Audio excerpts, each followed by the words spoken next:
वसमत तालुक्यासह संपूर्ण राज्यभरामध्ये मागील 10 ते 15 दिवसांपासून मुसळधार पाऊस बरसलाय। यामुळे नदी ओढे तुडुंब भरून वाहत असताना अनेक पिकांची देखील नासाडी झाली आहे।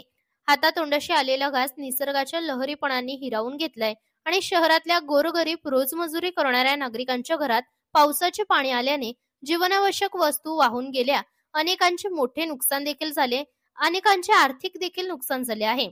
शासनाने तात्काळ नुकसान भरपाई द्यावी। दिवाळीच्या अगोदर अन्यथा आपल्या कार्यालयासमोर 6 ऑगस्ट रोजी अन्नत्याग आंदोलन करणार असल्याचा इशारा प्रभाग क्रमांक 6 चे माजी नगरसेवक रवी किरण वाघमारे यांनी केला आहे। या दरम्यान यांच्या जीवाचं वरं वाईट झाल्यास शासन प्रशासन जबाबदार राहील असेही या निवेदनात नमूद करण्यात आले आहे। आज आम्ही वसमत येथील उपविभागीय अधिकारी कार्यालय यांच्याकडे निवेदन देण्यासाठी आलो होतो। या ठिकाणी आम्ही निवेदन दिलेलं आहे।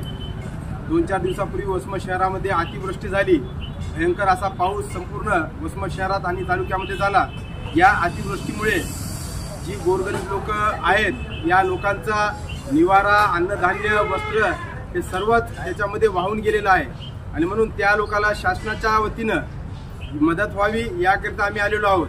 शासनाच्या वतीनं वेळोवेळी सर्वे केला जात आहे, वेळोवेळी पाहणी केली जात आहे, परंतु जे फॉर्म भरून घेतला जात आहे त्या फॉर्म मध्ये काही त्यांनी निकष लावलेले आहे। निकष असे की ज्या लोकांकडे मालमत्ता नोंदणी प्रमाणपत्र घरपट्टी असेल अशा लोकांना मदत होईल असं त्या फॉर्म बघितल्याच्या नंतर वाटतं, परंतु जी लोक वर्षानुवर्ष झोपडपट्टीमध्ये राहतात, जी लोक लॉटरीच्या आधारे तात्पुरतं वास्तव्य करून त्या ठिकाणी राहतात अशा लोकांच्या घरामध्ये सुद्धा पाणी गेलेलं आहे। त्याचं अन्न, वस्त्र, निवारा ह्या मूलभूत गरजा ज्या असतात माणसाच्या त्या पाण्यामुळे त्यांच्या वाहून गेलेल्या आहेत आणि म्हणून त्या लोकांना सुद्धा न्याय मिळाला पाहिजे, त्या लोकांना सुद्धा शासनाची आर्थिक मदत मिळाली पाहिजे यासाठी आम्ही निवेदन देण्यासाठी आलो।